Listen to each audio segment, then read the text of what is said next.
Salam. Hari ini kami akan jalan dulu bersama dengan beberapa anak kaum muda yang tetap datang beribadah sekalipun yang lain sedang berlibur. Yuk ikuti ibadah kami di dalam mobil.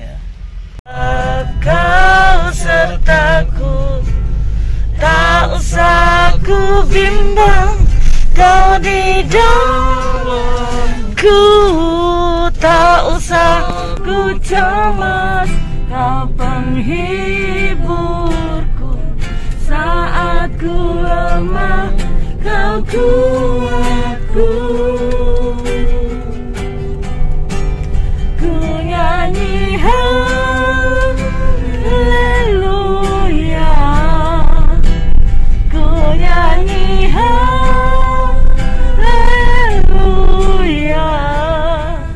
Sungguh kau hebat, ajaib perkasa perbuatanmu.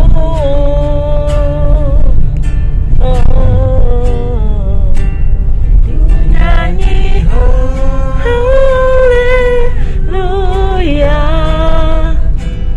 ku nyanyi haleluya. Sungguh kau hebat, ajaib perkasa perbuatanmu. Di hidupku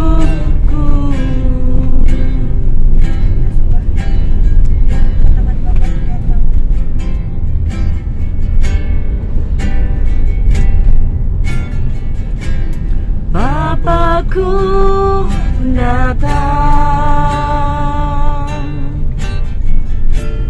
menyembahmu di sini. Ku percayakan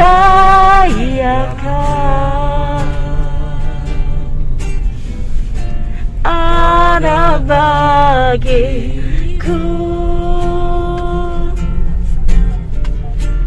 Tak usah ku takut, sebab kau sertaku.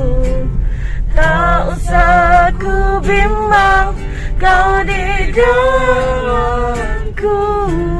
Tak usah ku cemas, kau penghiburku saat ku lemah, kau kuatku. Ku nyanyi haleluya, ku nyanyi haleluya. Sungguh kau hebat, ajaib perkasa perbuatanmu.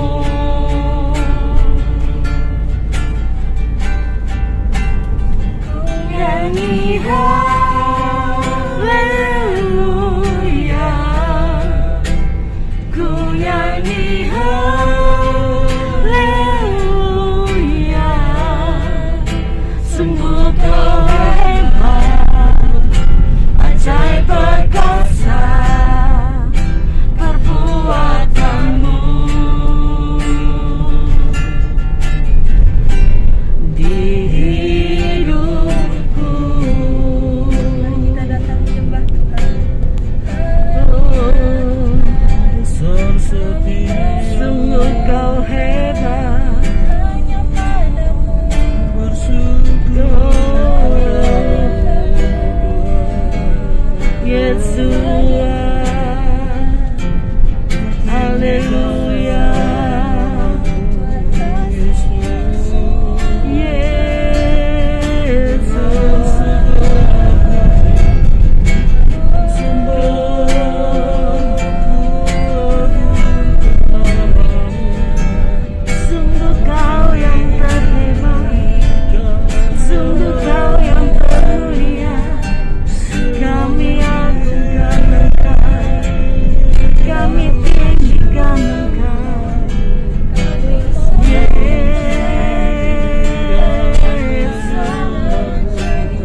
ajaib perkasa perbuatanmu.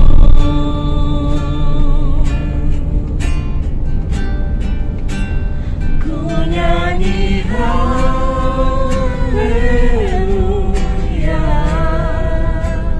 ku nyanyi haleluya.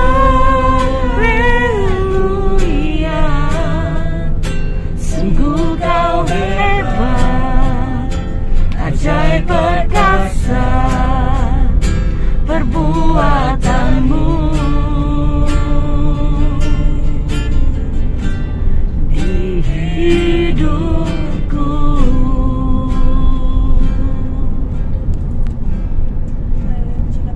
Terima kasih Tuhan untuk segala berkat pada saat ini Tuhan. Kami boleh ada sampai saat ini itu karena semua karena berkat anugerah-Mu Tuhan. Bila sekarang kami sedang dalam perjalanan, Tuhan mau berkati perjalanan kami supaya selamat sampai ke tempat tujuan Tuhan tanpa kekurangan suatu apapun. Tuhan juga mau mengajarkan ibadah kami saat ini Tuhan, perjalanan ke tempat ini dari awal pertengahan hingga akhirnya. Terima kasih Tuhan, berkati setiap kami yang saat ini sedang dalam perjalanan. Tuhan juga mau berkati teman-teman kami yang belum bisa hadir, kiranya mulai ada kerinduan untuk setiap kami bisa beribadah kembali di waktu selanjutnya Tuhan. Terima kasih Tuhan, kami siap beribadah dan di dalam nama-Mu kami berdoa. Amin.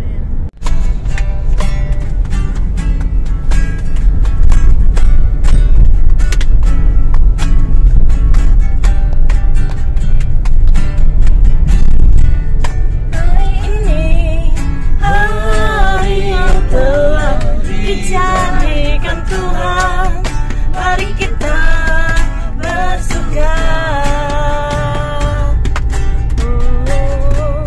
Hari ini hari yang telah dijadikan Tuhan, mari kita bersuka dalam Tuhan,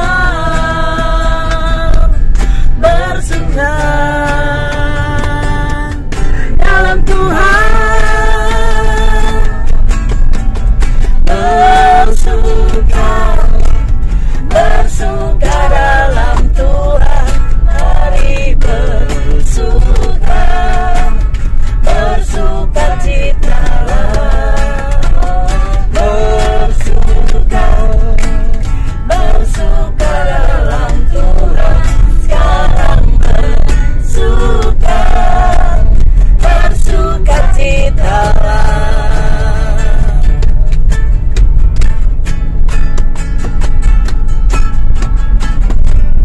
Hari ini hari yang telah dijadikan Tuhan, mari kita bersuka. Amin. Hari ini hari yang telah dijadikan Tuhan, mari kita bersuka dalam Tuhan, bersuka dalam Tuhan,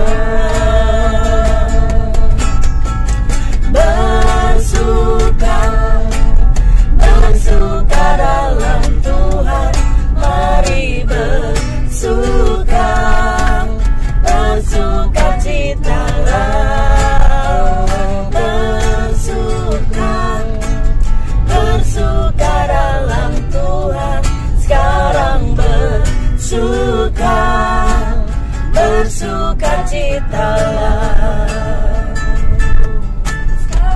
bersuka, bersuka citalah, bersuka, bersuka citalah. Haleluya. Ya, kita sambut Bapak Tuhan.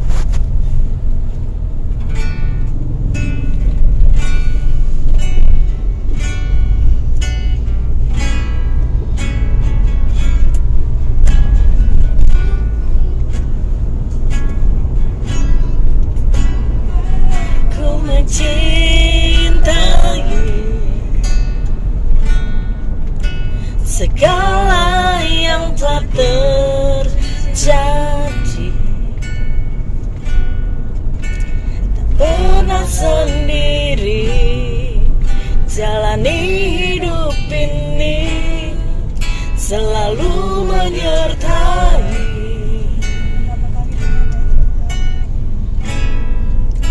Betapa aku menyadari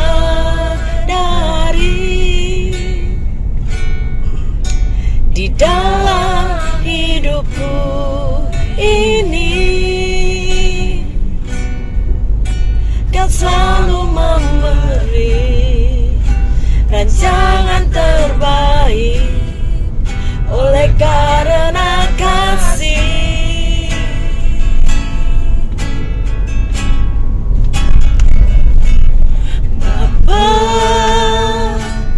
Sentuh hatiku, ubah hidupku menjadi yang baru, bagai emas yang murni. Kau menyentuh bencana hatiku. Bapa, ajarku mengerti sebuah kasih yang selalu memberi, bagai air mengalir yang tiada pernah berhenti.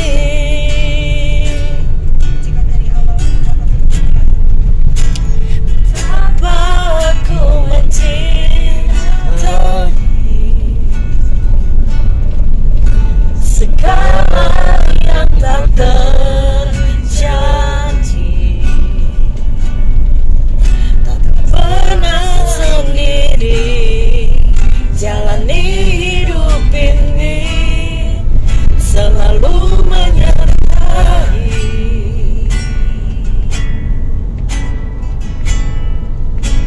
Betapa ku menyadari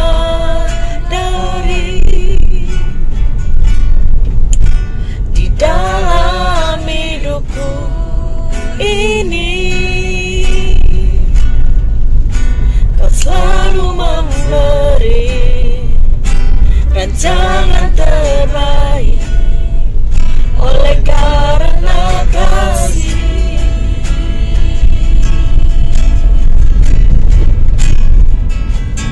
Bapa, sentuh hatiku, ubah hidupku menjadi yang baru, bagai emas yang murni. Kau membentuk bencana hatiku. Bapa, ajarku mengerti sebuah kasih yang selalu memberi, bagai air mengalir yang tiada pernah berhenti.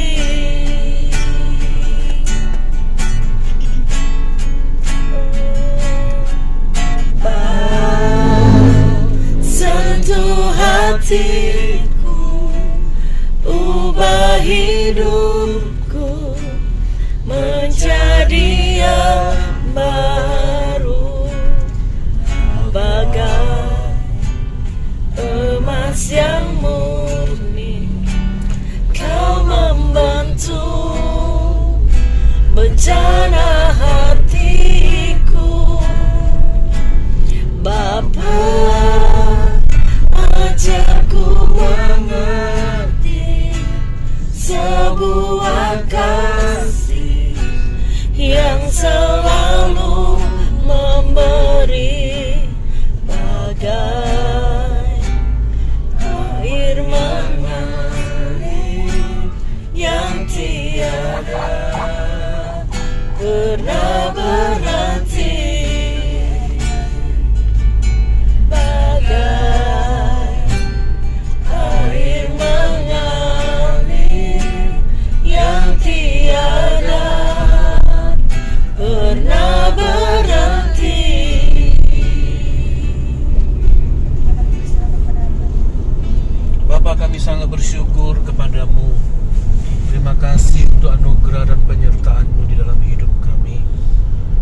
bersyukur untuk anak-anak muda sekalipun dalam kondisi dan keadaan di mana orang-orang merayakan hari raya, namun mereka masih memberikan suatu kesempatan atau waktu untuk datang beribadah kepada Tuhan.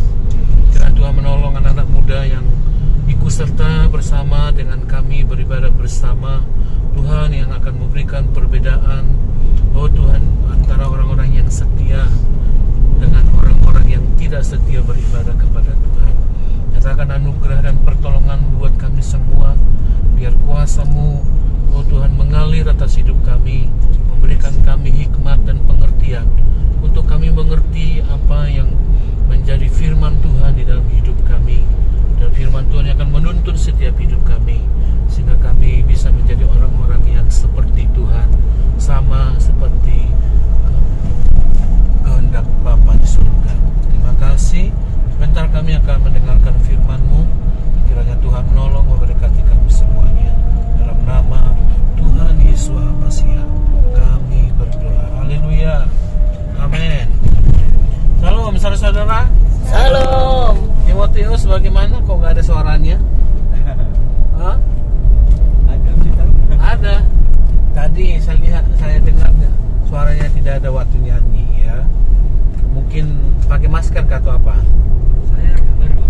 Dengar ya. Karena saya jauh jadi saya tidak dengar. Jadi supaya dengar suaranya agak dikeraskan ya. Tapi jangan teriak-teriak ya Timotius. Iya.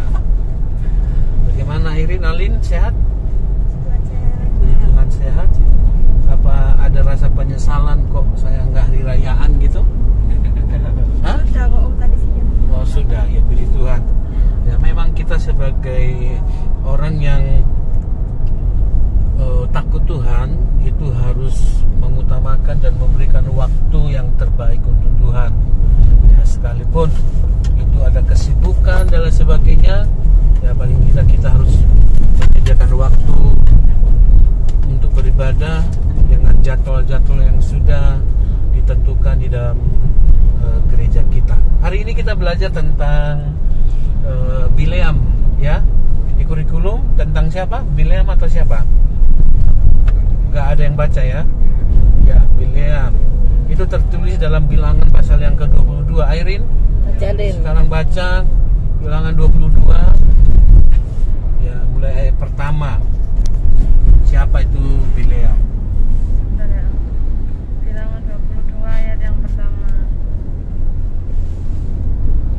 Kemudian, yang kedua apa yang pertama?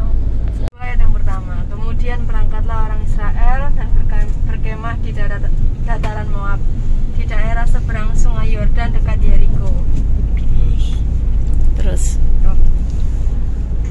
Balak memanggil Bileam. Iya, Balak memanggil Bileam. ya, Balak itu siapa itu? Balak itu nanti jelaskan itu bahwa dia adalah pemimpin atau rajanya orang Moab.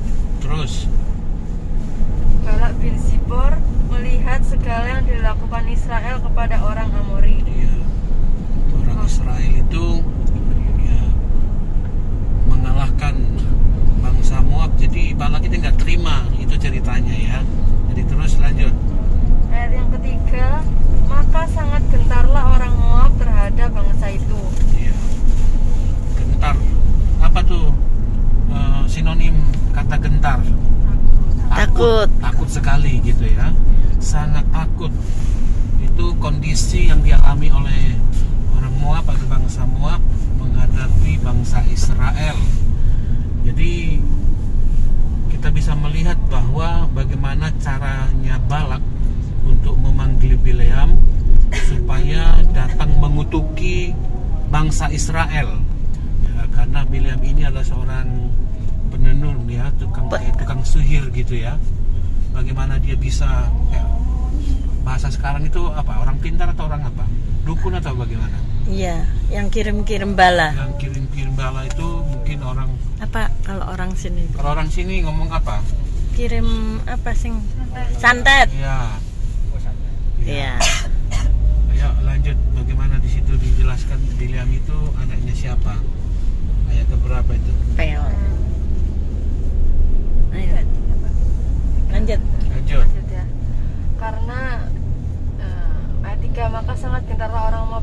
bangsa itu karena jumlahnya banyak, lalu muak dan takutlah orang Moab karena orang Israel. Ayat yang keempat, lalu berkatalah orang Moab kepada para tua-tua Midian, tentu saja laskar besar itu akan membabat habis segala sesuatu yang di sekeliling kita, seperti lembu membabat habis tumbuh-tumbuhan hijau di padang. Adapun pada waktu itu Balak bin Sipor menjadi raja Moab. Raja ini mengirim utusan kepada Bileam bin Beor. Ya, Bileam bin Beor. ya, jadi bapaknya si Bileam siapa? Peor. Beor, bukan burung beo ya. Beor. Ya, singkat ceritanya, ya karena rasa gentar atau rasa takut yang dialami oleh orang Moab, maka dia mengutus atau Raja Balak mengutus utusannya untuk meminta tolong kepada Bileam.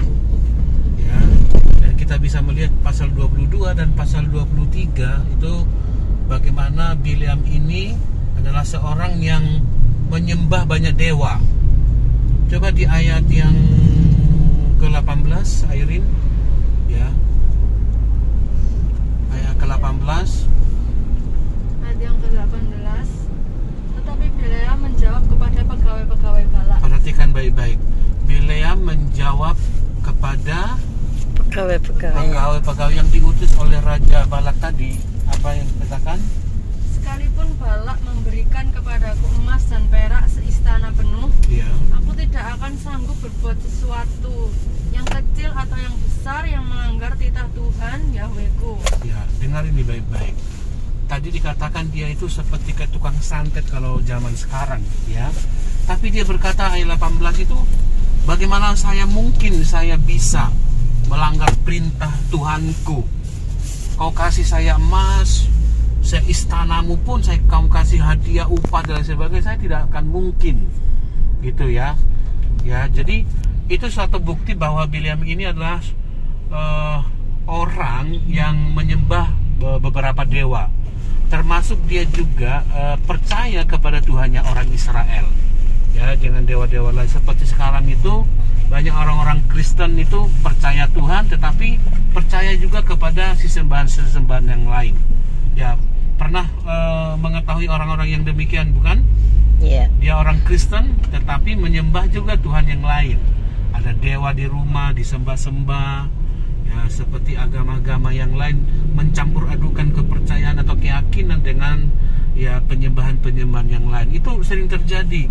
Kalau bahasa di kekristenan itu menyembah Tuhan tapi masih percaya juga dengan dukun, orang-orang pintar, ya, sudah percaya kepada Tuhan ketika sakit, bukan perginya atau bukan dia pergi untuk berdoa, datang berdoa kepada Tuhan, tetapi dia itu datang kepada dukun atau kepada orang-orang yang pintar dan lain sebagainya supaya sakitnya bisa disembuhkan. Jadi kira-kira seperti demikian ya keadaan. Kalau orang Moab merasa ketakutan, dia merasa gentar menghadapi bangsa Israel pada waktu itu. Jadi Raja Balak, raja orang Moab itu meminta bantuan supaya orang Israel itu dikutuk, ya. Jadi supaya Bileam mengutuk bangsa Israel dengan kata-katanya.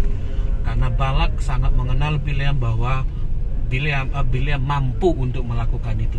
Tapi kita melihat responnya Bileam, seorang yang memiliki kepercayaan yang bukan hanya satu saja, tetapi dia juga yakin tentang Tuhannya orang Israel, ya, sehingga dia pernah menjadi orang. Jadi penafsir mengatakan Bileam ini pernah menjadi orang yang percaya kepada Tuhan yang benar, tetapi karena motivasinya uang, motivasinya lain, maka dia menjadi orang yang beralih kepercayaan. Itu ada penafsir yang mengatakan demikian. Tapi yang kedua mengatakan bahwa Bileam itu menyembah banyak sesembahan. Ya, mana yang benar? Ya, apapun itu, dua-duanya itu ada sesuatu yang salah. Kalau kita menjadi orang yang percaya kepada Tuhan, tetapi memiliki motivasi yang tidak benar, itu juga salah. Ya, kita percaya kepada Tuhan karena kita mau, ya, bagaimana Tuhan menggandakan uang kita. bagaimana Tuhan ya terus menyatakan berkat-Nya melimpah-limpah atas kehidupan kita. Itu ada sesuatu yang salah. Ya, kekristenan itu berbicara bagaimana kita mengikut Tuhan tanpa apapun, ya, tanpa dilakukan apapun, tanpa mujizat dan sebagainya. Jadi kekristenan itu berbicara bagaimana kita mengikut Tuhan, percaya sepenuhnya kepada Tuhan, sekalipun Tuhan tidak melakukan apa-apa bagi kehidupan kita. Jadi Bileam ini menjadi orang yang percaya, tetapi motivasinya lain. Ya, motivasinya uang. Makanya Balak ya menawarkan ya beberapa harta kekayaan. Maksud Balak di situ supaya Bileam ini melakukan apa yang diperintahkan Balak, mengutuki orang Israel. Namun dia begitu takut dengan Tuhannya orang Israel. Ya, kita ini harus perhatikan baik-baik. Bileam itu adalah orang yang begitu takut kepada Tuhannya orang Israel, sekalipun dia sudah beralih, karena dia mengerti tentang Tuhannya orang Israel. Dia mengatakan nggak mungkin saya melakukan itu, ya nggak mungkin itu saya bilang. Dia mengerti, dia mengetahui bahwa ketika dia mengutuki orang Israel, justru nanti dia yang akan kena kutuk. Karena itu ada firman, ya, orang yang mengutuki bangsaku, bangsa Israel itu akan dikutuk. Ya, jadi firman itu dia mengerti sehingga dia tidak melakukannya. Jadi sebagai bukti ayat ke-18, coba di ayat ke-7. Coba dibaca ayat ke-7. Lalu berangkatlah para tua-tua Moab dan para tua-tua Midian dengan membawa di tangannya upah penuh. Setelah mereka sampai kepada Bileam, sampaikanlah kepadanya pesan Balak. Itu adalah tawaran bagaimana mereka memberikan upah kepada Bileam supaya mengutuki orang Israel. Namun ya singkat ceritanya ya beberapa kali atau sampai 3 kali bagaimana mereka menawarkan supaya Tuhan melarang juga. Bileam mengutuki bangsa Israel, dan pada akhirnya ini Bileam itu mulai tertarik, ya, dan sempat Bileam bertemu dengan Balak. Namun Tuhan melarang. Ya, perhatikan ini baik-baik. Namun Tuhan melarang, Tuhan bekerja. Ya. Orang Israel itu, perhatikan ini baik-baik. Orang Israel tidak melakukan perlawanan. Dengar ini baik-baik. Ada orang-orang yang berusaha untuk menjatuhkan bangsa Israel, namun di tengah perjalanan Tuhan bekerja untuk melarang Bileam. Ya, karena kebebalan Bileam, Tuhan memberikan memberikan suatu perkataan di mulutnya binatang keledai. Coba dibaca 2 Petrus Bilangan 22 ayat 21. 2 Petrus 2 ayat 16. 2 Petrus 2. 2 Petrus 2:16, di situ dikatakan bahwa keledai itu berbicara seperti manusia. Ya. Coba Irene. 2 Petrus 2 ayat 16. Tetapi Bileam beroleh peringatan keras untuk Ya, bicara. Bileam memperoleh peringatan apa? Keras, ya, dari Tuhan. Terus Sebab keledai beban yang bisu berbicara dengan suara manusia. Keledai yang bisu berbicara dengan suara manusia. Sekarang kalau ada binatang, tiba-tiba kucingnya Irene yang ada di toko itu langsung bicara. Irene, gitu kan? Bagaimana Irene? Lucu. Lari nggak? Bagaimana Burhan? Tiba-tiba anjing yang ada di rumahnya mama mertua langsung bilang, ayo Koko Burhan, kita makan yuk, gitu. Bagaimana? Apa? Saya rekam katanya. Tapi ingat, ini adalah suatu peringatan keras karena kebebalannya siapa? Bileam. Bileam mata duitan tadi, ya, pingin upah itu, tapi Tuhan bekerja melarang. Dengar ini baik-baik. Tuhan bekerja untuk memberikan sesuatu yang terbaik bagi umatnya yang mengasihi Dia. Amin. Tuhan tidak akan pernah membiarkan kita dicelakai oleh orang. Orang yang melakukan kejahatan buat kita, jangan ditinggal di dalam kendaraan.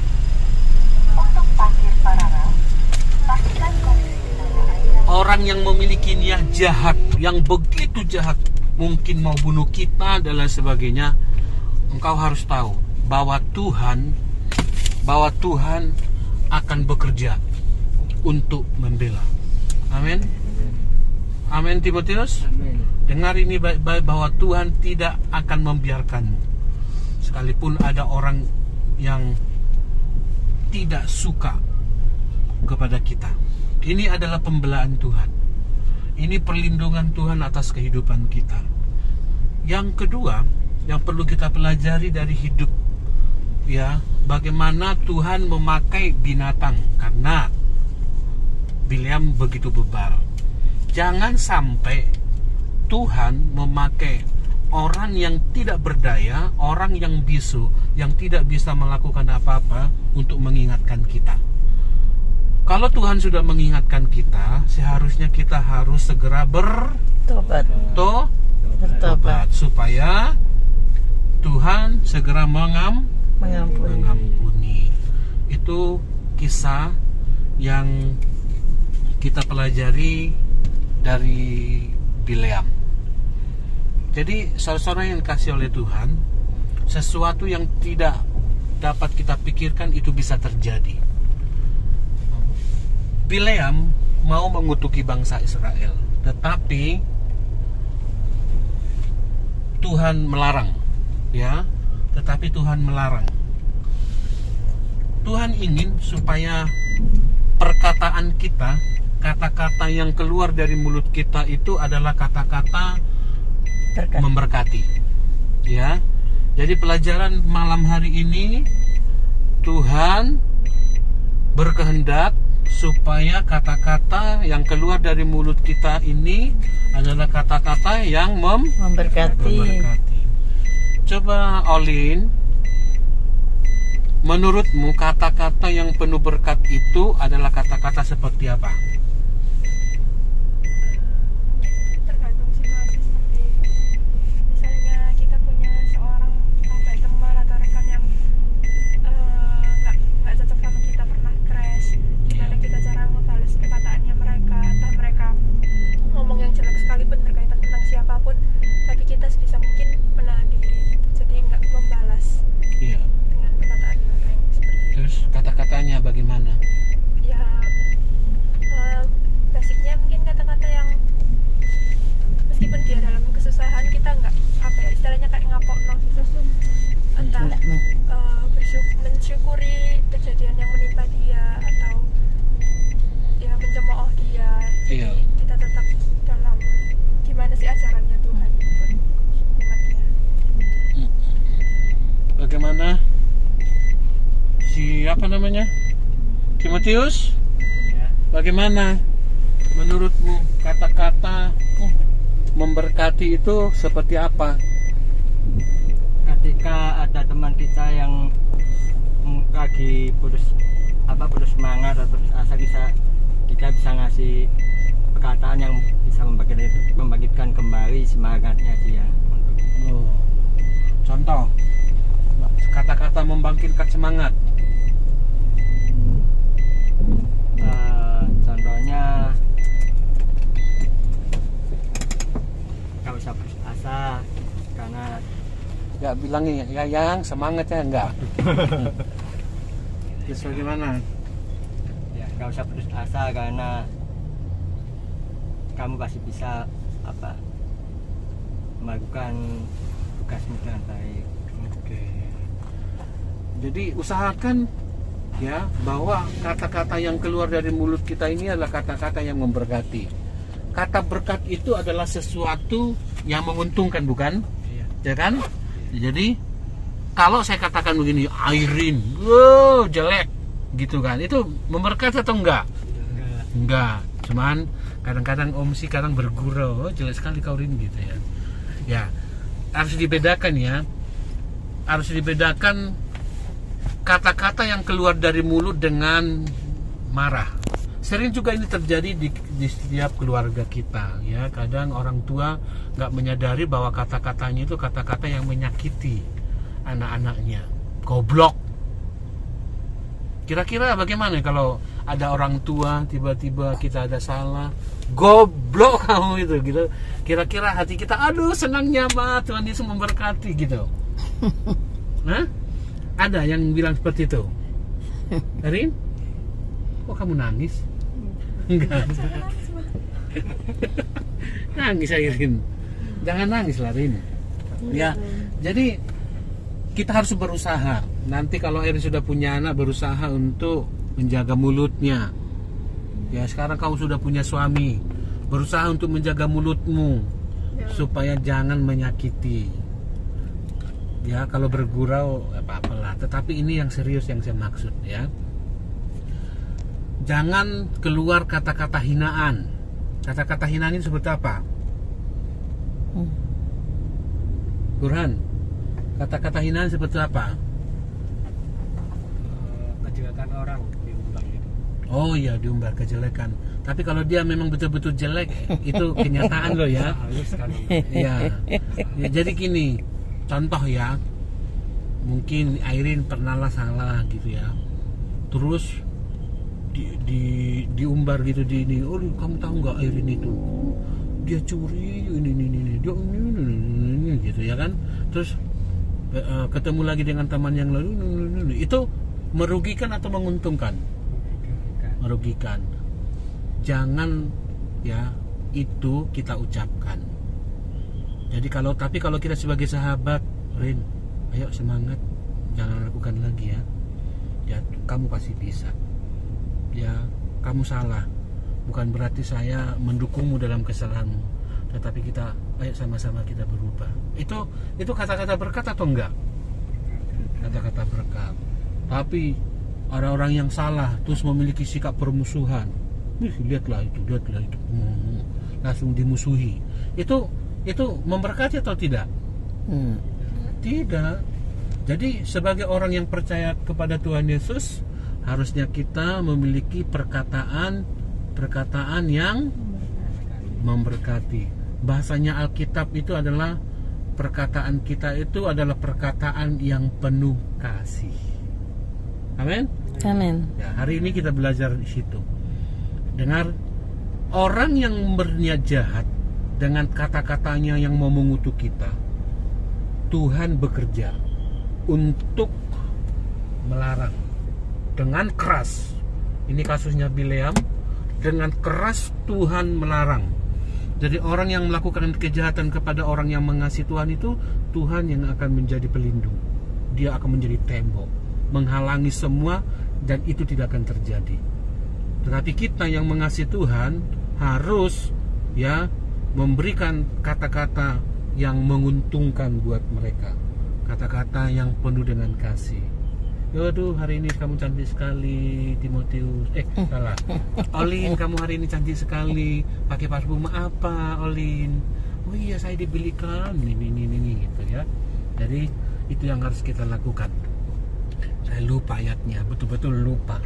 Di mana ini perkataan? Petrus juga palingnya. Adalah perkataan yang penuh dengan penuh kasih. Ada yang bisa tahu? Karena kondisinya kayak gini, saya ya tidak pegang Alkitab dan lain sebagainya. Hendaklah kata-katamu atau perkataan kita perkataan yang penuh dengan kasih. Di Petrus juga kayaknya. Sebentar. Kamu Olin bisa dapat? Belum.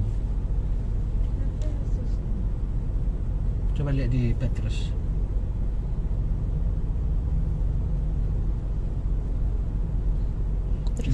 Sebagai Kalau perkataan yang membangun itu di Efesus. tidak di apa tuh? Apa katanya itu? Kalau yang di Efesus itu janganlah ada perkataan kotor keluar dari mulutmu, tetapi pakailah perkataan yang baik untuk membangun.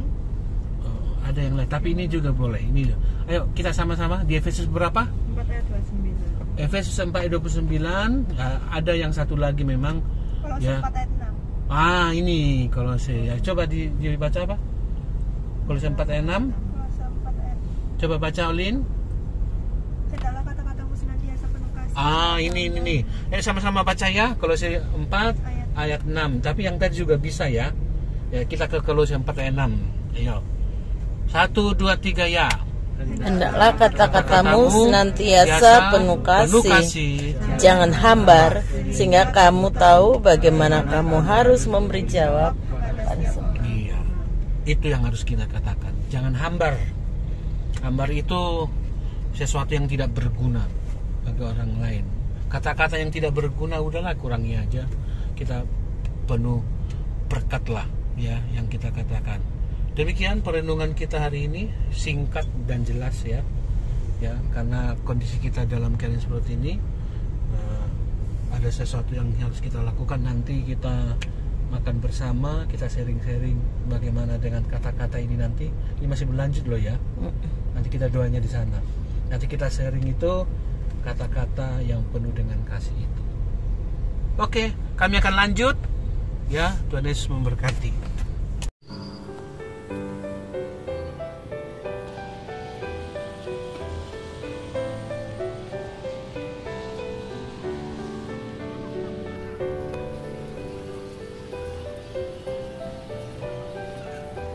Dari sini ke sana sambil lihat promo saya.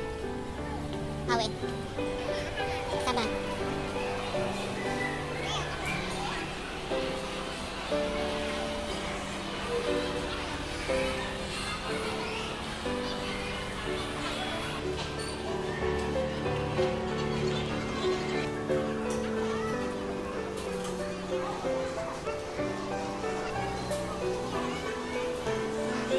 Bapa, kami bersyukur untuk anak-anak muda yang tetap setia beribadah sekalipun teman-teman mereka sibuk dengan hari libur mereka, tetapi mereka tetap datang dalam ibadah Raja Wali Muda.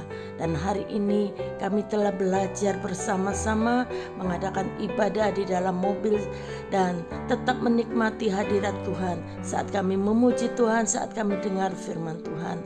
Ampuni kalau kami pernah menggunakan mulut kami untuk mengutuki orang lain. Dan kami tahu kami sebagai anak-anak-Mu harus menggunakan mulut kami, lidah kami untuk memberkati orang lain. Supaya ketika orang lain mendengar kata-kata kami, mereka merasa diteguhkan, dikuatkan, dihiburkan. Tuhan, pakai kami, jadikan kami berkat dimanapun kami berada melalui perkataan, perbuatan, tingkah laku kami. Ini hidup kami, hidup anak-anak muda yang terus setia kepada Tuhan. Dan saat ini kami akan menikmati berkat-Mu. Tuhan, bubuhkan rahmat-Mu atas makanan ini, menjadikan kesehatan, kekuatan buat tubuh kami. Berkati anak-anak-Mu yang lain supaya mereka boleh menikmati berkat untuk makanan mereka pada hari ini, di dalam nama Tuhan Yesus. Haleluya, amin. Selamat menikmati berkat Tuhan. Tuhan Yesus memberkati.